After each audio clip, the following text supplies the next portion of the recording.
Alright, so a few caveats before we dig into iOS 7. This is the very first beta release, so there are bound to be some bugs and all kinds of weird issues here. It'll be coming sometime in the fall for you to download for your iOS device. I'm showing this one on an AT&T iPhone 5. So let's start with what you see right here. This is the new lock screen. There's all kinds of new things here if I can get it before it fades away. First, the picture in the background. You can see Lucy staring at you.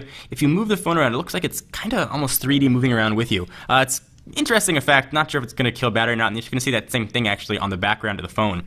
So you can slide to unlock the same way, and you can pull up here now to access the control center. We'll talk much more about that. So we'll slide to unlock, and look at that, things look crazy different, including new animations. Let me show you that again. You can also slide to unlock from anywhere now. You don't have to do it right at that little bar on the bottom. So things pop in, so those two icons show up first, and then everything else goes after it. And those are new animations for pretty much everything, no matter what you're doing. Opening up an application, for example, closing an application. There are all kinds of new animations here. And also new are them icons. A lot has been made about this crazy flat design that Johnny Ive was pushing, and it's true. It's a flat design. The icons are very different.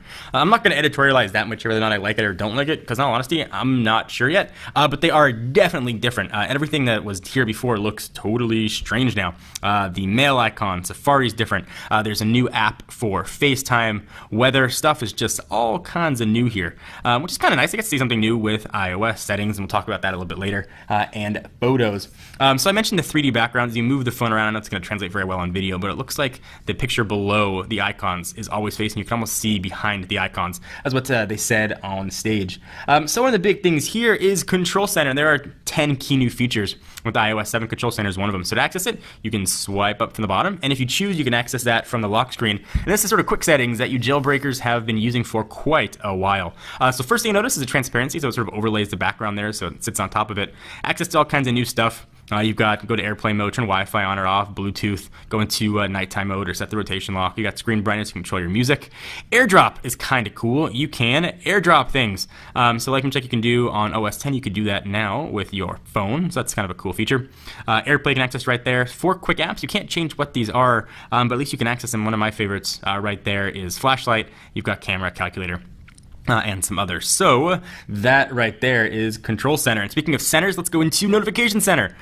So you've got now a brand new Notification Center. You could see much more. So for calendar, you could see all kinds of events coming up. Stocks, you can just see more information there. You can go to today, all, or missed if you've got any missed messages. So it's sort of like widgets, but not quite. But at least you can see more information at a quick glance. So now a Notification Center has much more utility. So I'm actually pretty excited about that one. Another new one that I'm sort of excited about too is multitasking. So you access it the same way. You just double click the home button, and you get all these icons. You can see what is open or what's not open, and they are true multitasking now for all apps. To close them, you just swipe it off the screen. If I could do it with one hand, there we go.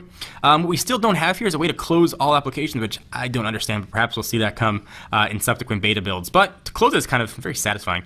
You can go ahead and swipe that off. I know I've seen that before in an OS to swipe apps to close, but I just can't put my finger on which OS it was. But you can do that. We also have iTunes Radio. So to get your radio on, you go ahead and go to your music app, and that's going to look different as well. And you can add a station, and you can listen to pretty much ad-free music if you have a iTunes Match account.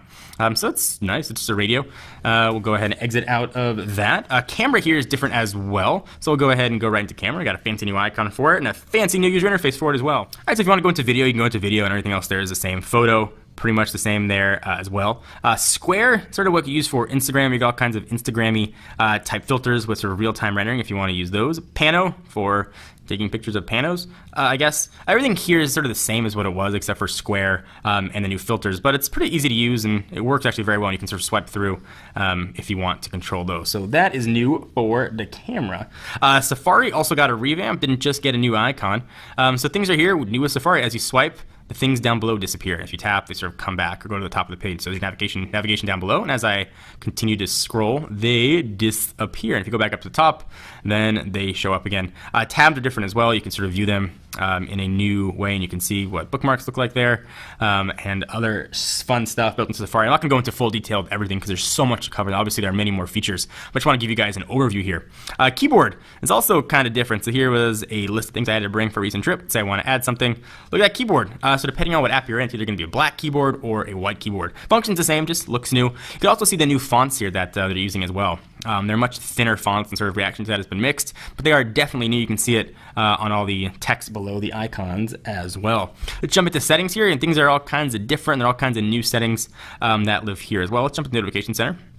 Or Control Center, rather, for example. So access unlock screen on or off. At the top of the page, you'll notice you've got a back, which is fine. You always had a back before, but what if you want to go back without ever tapping that arrow? You can now swipe from the side and go back, which is kind of a neat new feature if you want to go through all of your steps that you were, or get to the window that you are at. You can sort of swipe back from the bezel on out. So that was kind of neat. There are all kinds of other new things here, including mail. There's updates to Siri, and now has a male or female voice, so it's not working on my beta, so I can't even demonstrate that for you, but at least I can show you what the interface looks like at least. So, what's the weather?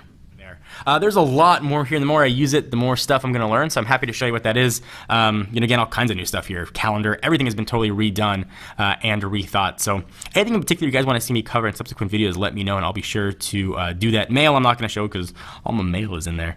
But I'd love to show you what you guys want to see. So what do you guys think of iOS 7? You like it? Do you not like it? I would love to hear your thoughts. Please give the video a thumbs up. We most definitely appreciate it. I'm John Rettinger from Techno Buffalo, and I'll see you guys in the next video.